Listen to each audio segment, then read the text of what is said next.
The Right Honorable Prime Minister Raila Odinga. Ladies and gentlemen, let's take our seats. Thank you very much.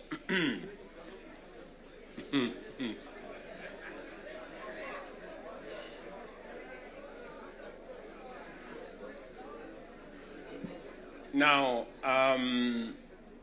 honorable members,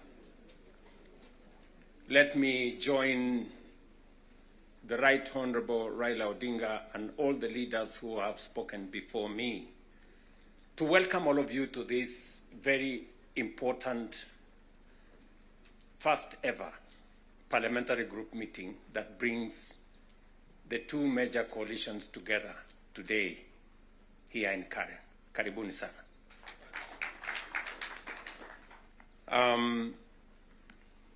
The Right Honorable Raila Odinga has given us the context of why we are meeting here. I really would want to add not so much, because he has ably contextualized why we are meeting here today. That we have a nation to look after and we have a nation to protect, and there are options that are available to us, and I think we chose to protect the nation called Kenya by our coming together. And so I want to commend both the Right Honorable Raila Odinga and the ODM party, my former party, for standing up to be counted when the country needed leaders to stand up for Kenya. It may have been easy to do the opposite. It may have been popular to do the opposite. I know many people have vilified the Honorable Raila Odinga and the ODM party for the decision they took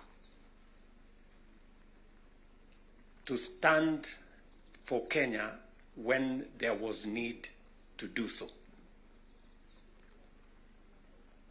And let me say the following as the President of Kenya today. We have come from very far as a nation. We stand here today as a robust democracy, a nation that is making strides in our national development. And I want to speak to you candidly. I don't have a written statement because I really wanted to speak to you from my heart. Because where I stand today, I've had a political journey as a person. And by God's grace, I have come very far. You know, out of the 5 people who have become presidents in Kenya, I am one of them. I don't take it for granted, and I don't take it lightly that God has given me an opportunity to be one of the 5 Kenyans who have had the opportunity to lead this country. And I must say this to us as leaders, that a nation, the progress, the destiny of a nation is decided by leaders. As to whether we are going to be a progressive nation or we are going to be a failed state is going to be determined by leaders, by us, the people who are sitting here. And therefore, the place of leadership is almost sacred. Nobody becomes a leader by chance or by default or by mistake. Today, you are a member of parliament or a senator or a governor, or the position I hold and all the other positions that we hold, because God and destiny has given us that chance. And we must think about it deeply. And so I want to ask you as leaders,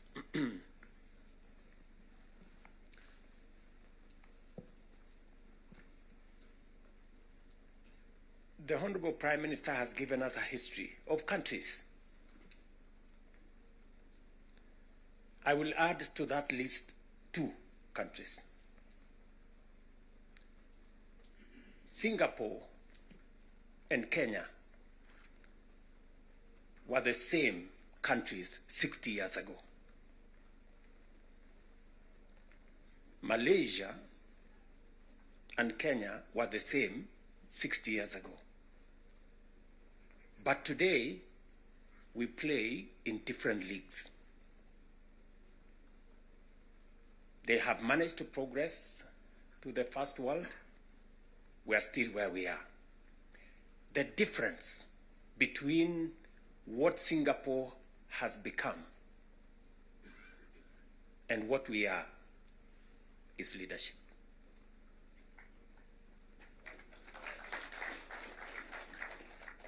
And that is the place, ladies and gentlemen, we occupy today.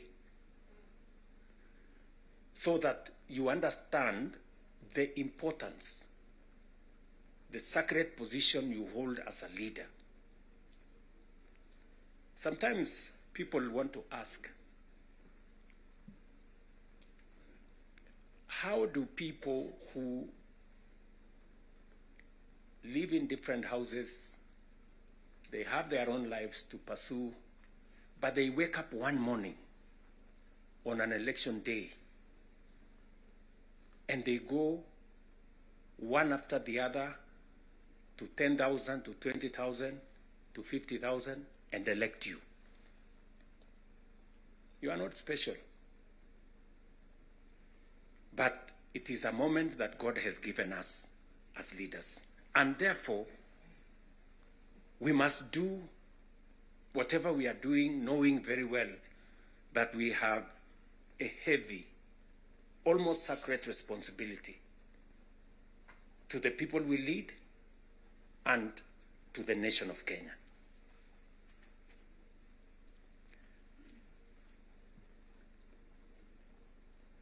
And it is not that we don't know what we should be doing. We all know what we should be doing. It is not that we have shortage of ideas. It is not that we have shortage of what we need to do. In fact, I dare say we have some of the very best ideas. We have very good manifestos all the time. And in fact, if you look at, and I keep referring to this, if you look at the manifesto of Kenya Kwanza and the manifesto of Azimio, the difference is hardly 20-30%. 70% we share what we think should be fixed in Kenya. But politics somehow has taken our country hostage, that we cannot do what we all know we should do.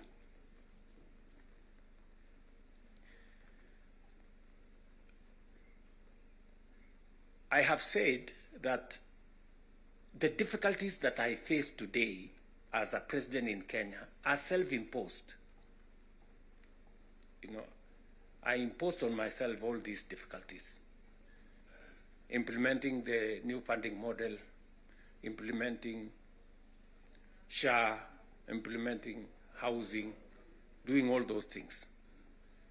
If I hadn't done any of those, I would be a very popular person, and but the country would not have moved anywhere.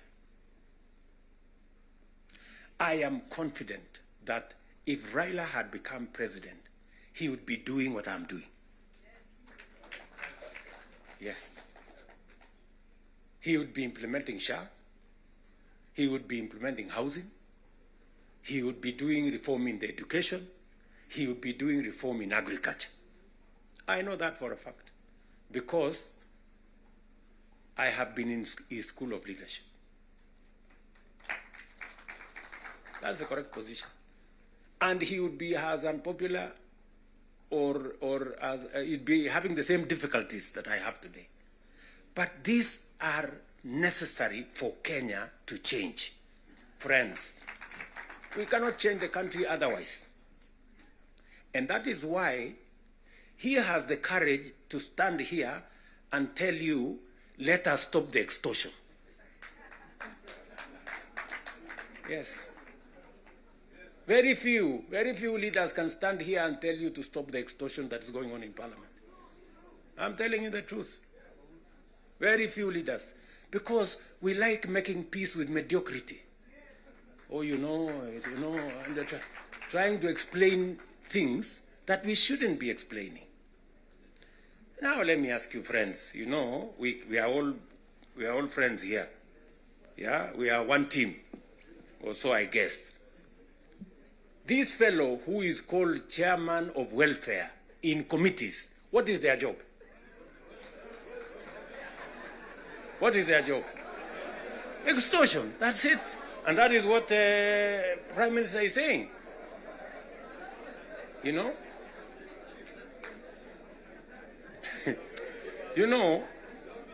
What is Sokohuru? What is Sokohuru? Tell me, what is, you know Sokohuru?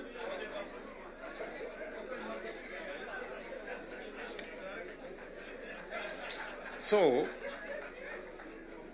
let me tell you. No, you see, and this is the same problem that we face. This is the same problem that we face. Because, look, for example, we passed the law that we all know, friends, we all know the problems we go through with fundraisings for people who have hospital bills. All of us. In your phones, you have WhatsApp groups. So-and-so has this, this condition, so-and-so has this condition, to contribute here. True or not true? Yes. But we don't want to fix it because it's difficult. But I must commend you. I must commend the members of National Assembly and Senate, because you took the courage and passed the bills that today is beginning to solve the problem of health in Kenya. It may not happen instantly, but all of you can now see that there is a possibility that we can sort out the challenge of health and health delivery in Kenya. But because we had to be bold, we had to be bold and make the necessary decisions. Today, we are dealing with the crooked hospitals and health professionals who still want to steal from SHA and to steal from our health provision. And we will go after them and we will deal with them. So, what am I saying? I am saying the following. If we have to change Kenya, my friends, we have a historic opportunity today with this broad-based government, we have a historic opportunity to unleash the full potential of Kenya. We all believe, I do, that Kenya is a very great country, this country of ours. There is absolutely no reason why Kenya is not like Singapore. We have what it takes. Let me repeat. We have what it takes to measure up to the countries in the first world. Yes, we do. Yes, we do. But we are playing in the wrong league because leadership, me and you, are refusing to stand up to what this country needs. I really want to persuade you guys. I really want to persuade you friends. Yeah? This is not about William Ruto. I am here today, I will not be there tomorrow. This is not about Raila Odinga. Right? It's about the country called Kenya, where today we have the privilege to be the leaders, to be the decision makers, to decide which way Kenya. It is us who are seated here. It is us. And we have the historic opportunity to make this country what we have always wanted it to be, but it has not been. As I have said, the same way Raila Odinga can stand here and tell you we must stop the wrongs, I have also said that I am ready to pay whatever price to make this country change. Yes, we must change this nation. And we can do it. Look, housing was part of our conversation for the last 30 years. Yes, we've always talked about housing and how important it is and how it is going to create jobs, how it is going to stop land fragmentation, how it's going to allow us to produce, to save land that is meant for food, how we are going to have decent housing, how we are going to reduce on slums, how we are going to have decent livelihoods. We've always said that. The Right Honorable Raila Odinga tried with the first slum upgrading projects. We started there. The housing levy, go and read the Azimio manifesto. Read the Kenya Kwanza manifesto. It is there. It is there in both manifestos. We now are seated here and we have the opportunity to implement what was in the Azimio manifesto and what was in the Kenya Kwanza manifesto. Friends, why don't we just do it? Why don't we just do it? We will do it? Yes. Let us just hold it out and look. You can see for yourselves how transformational it is. Today, using the housing levy, we are not only doing housing, we are doing markets, we are doing hostels. And I promise you, what you see in Mukuru, what you see in Kisumu, because I have been there with Baba here, what you see in Eldoret, what you see in Nakuru, what you see in Kiambu here, what you see in almost every part of Kenya, is just housing implemented for 2 years. And you can already see the kind of impact it is having, the number of jobs it is creating, the way it is bringing change in our towns and cities.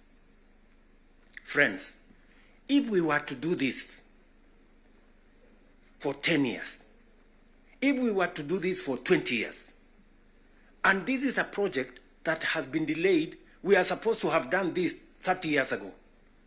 Tell me, if housing was implemented 30 years ago, how Kenya would be looking today.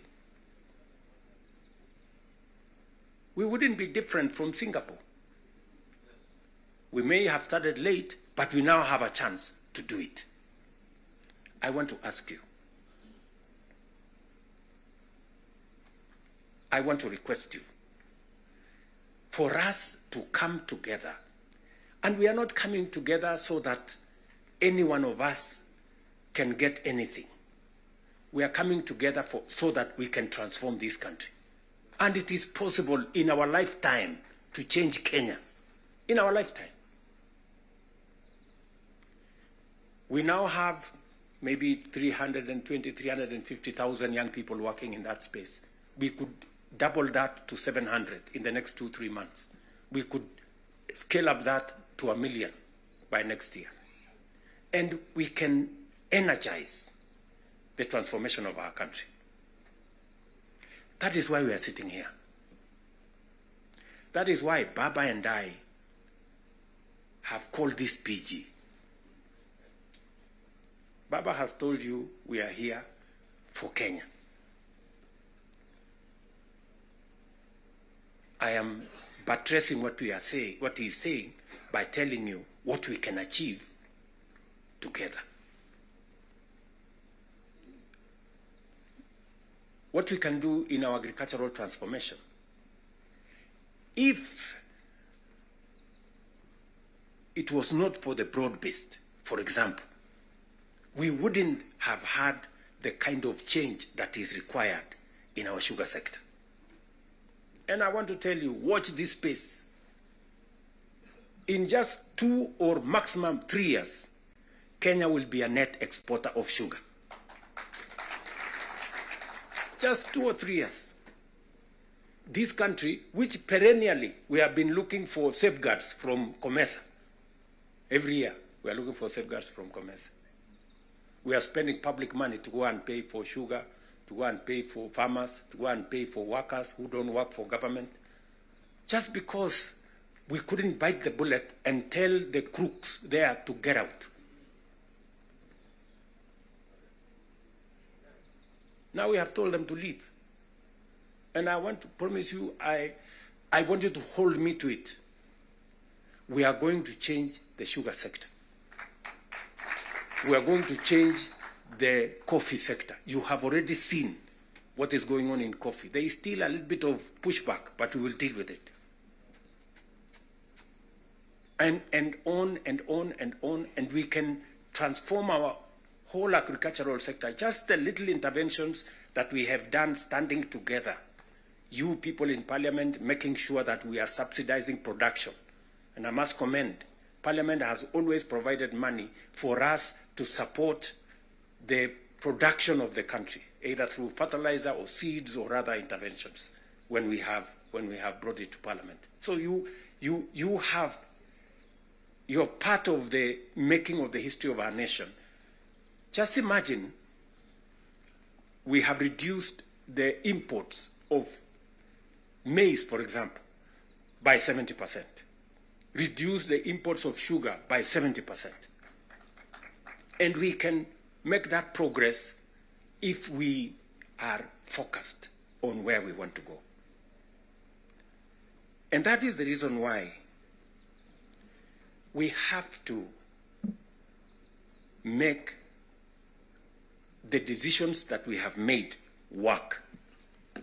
It is the reason why Baba and I have appointed Agnes Zani and her team, so that what brought us together, we don't forget. The 10-point agenda that we have signed buttresses what is actually in our manifestos.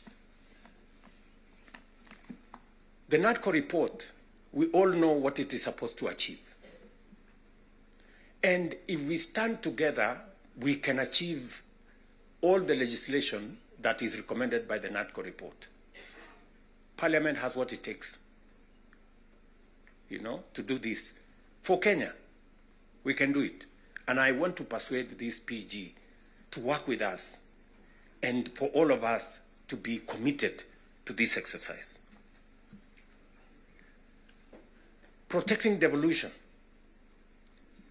There is need for us as a nation to distinguish between governance and devolution. The governor is not devolution. The governor is a person.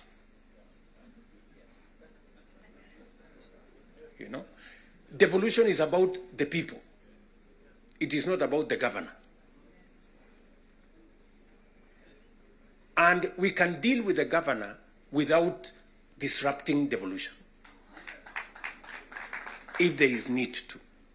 But what is sacrosanct, what is constitutional, is that we must get local people, development, to be at a local level as much as is practically possible. I agree with the Right Honorable Raila Odinga, because I was in Parliament when NGCDF was passed. And the principle was right because there wasn't any meaningful resources getting to the grassroots. And the big push for devolution in the constitution-making process was three principles: making sure that resources get to the grassroots, making sure that there is representation at the grassroots, and making sure that accountability is also at the grassroots. So we need a conversation. You know, there are legitimate concerns on how resources are being spent at the counties. There is. We cannot also run away. There is legitimate concern. Let me ask, for example, the latest Sokohuru in the Senate.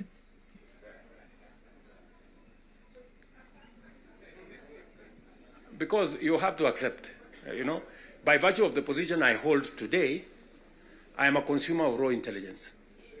I know what's going on. Where does somebody find 150 million?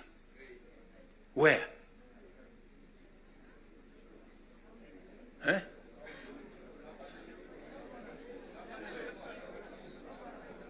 Is that his money? That is money that belongs to the county. Is that correct or not correct? Yes. Let me ask you, members of parliament who are seated here. Do you, for example, know, do you, for example, know that a few members of your committee collected 10 million shillings so that you could pass that law on anti-money laundering? Did you get the money? No.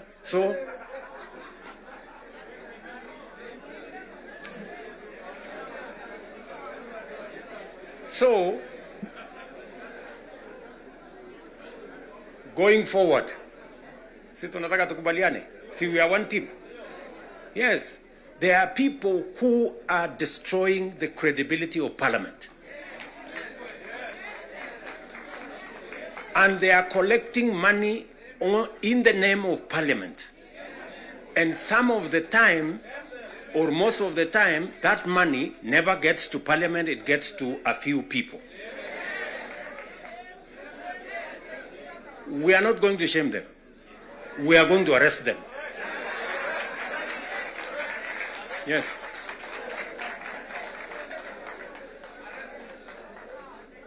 Do we agree? Do we agree? Yes, whoever is giving and whoever is being given and whoever is doing whatever it is, we sort them out. Because the reality, friends, the reality is that there is a problem. And we all know here, tukitaka tu kusema ukweli, there is a problem. And unless we sort it out, we are going to destroy our nation. We are going to destroy this nation unless we sort it out. And we must be as candid to ourselves here as we are candid in implementing what is transformational for Kenya. Tunaelewana?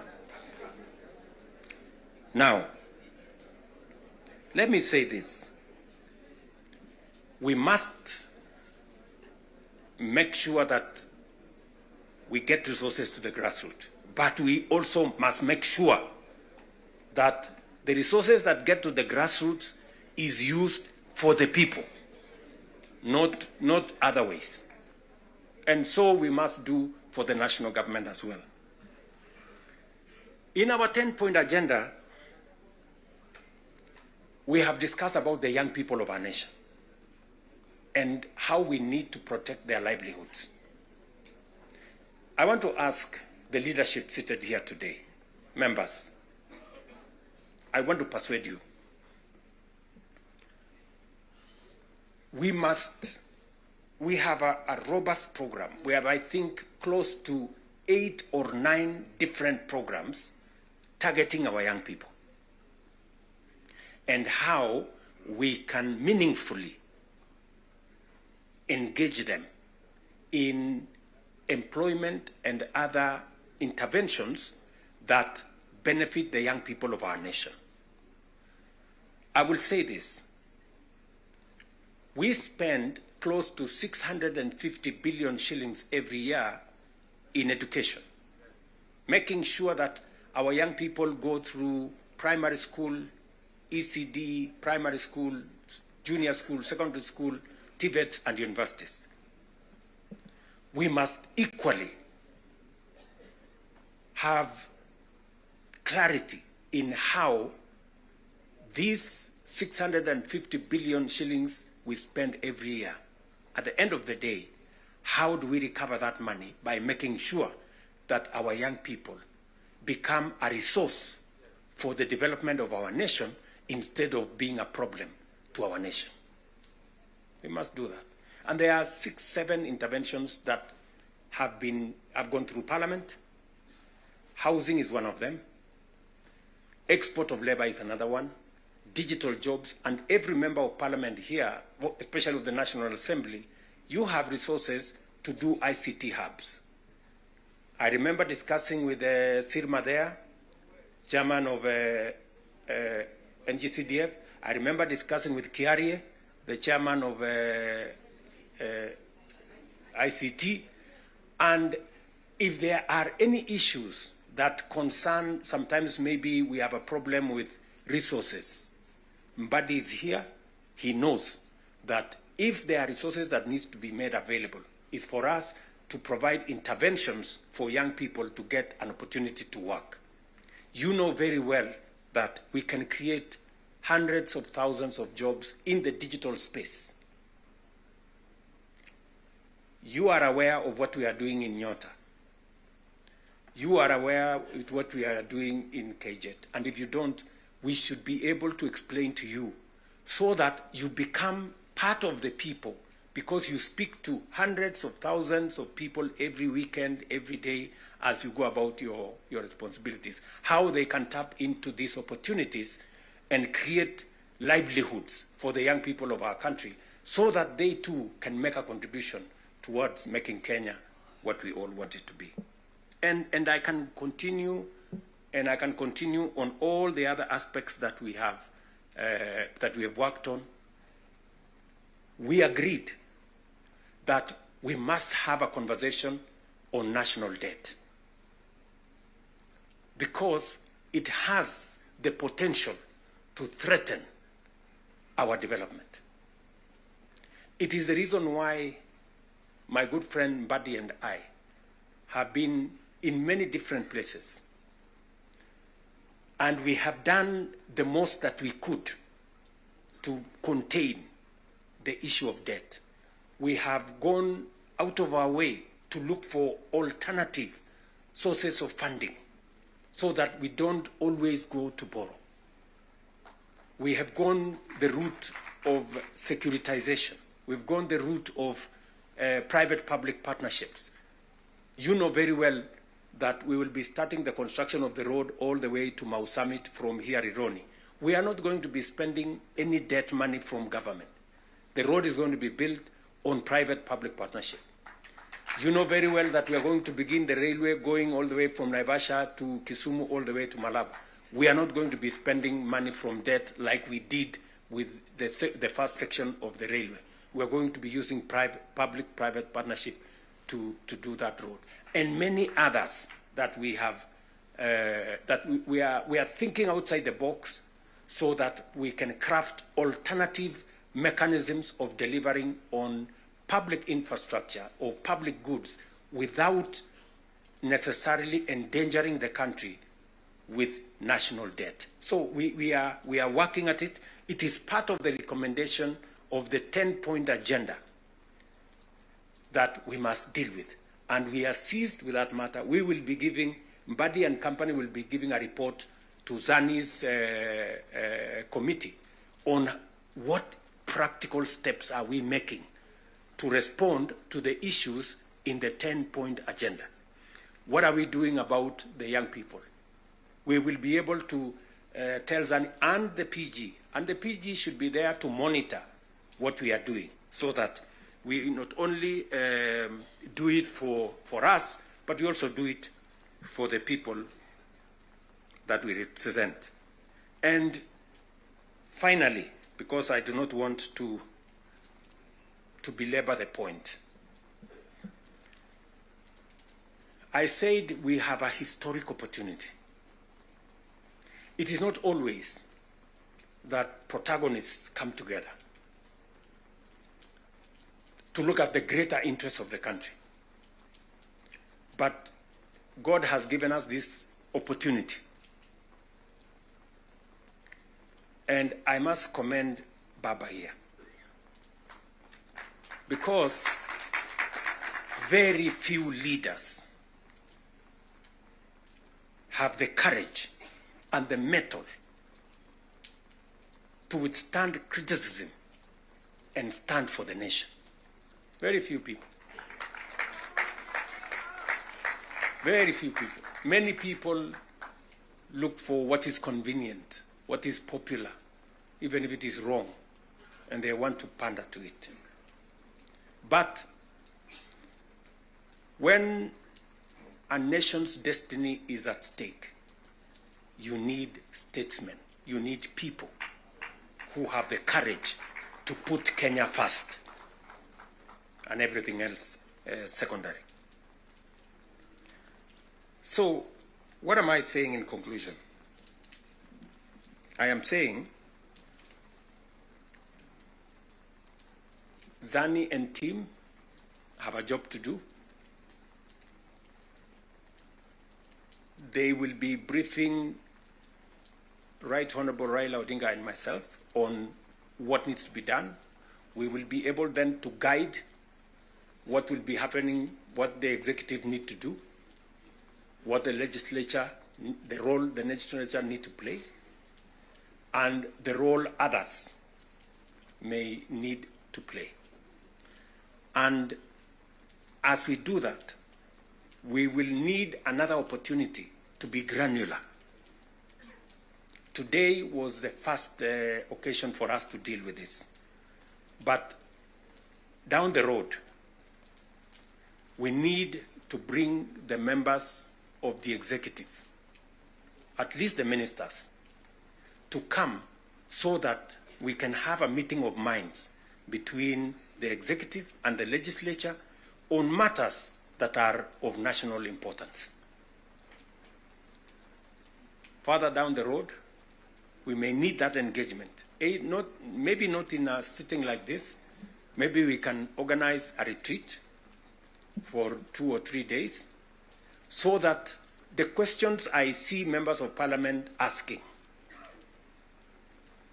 on some of the programs, we can fully understand the import of the programs we are running, what they are meant to achieve, the transformation that is supposed to happen, and how we position ourselves to make sure that we provide the push necessary for that transformation to happen. Again, focusing on the greater picture, the bigger picture of our nation. So, ladies and gentlemen, I want to say thank you very much for coming for this session. I know we will listen to you by way of feedback on some of the things that you want us to respond to. We are here because we are one team, and we want to succeed together. And we want to make sure that none of us is left behind. Are we together? So, mimi nimesema asante sana. If there are any questions directed to me, I will be willing and ready to answer. If there are some directed to any one of us here, we will be able to answer.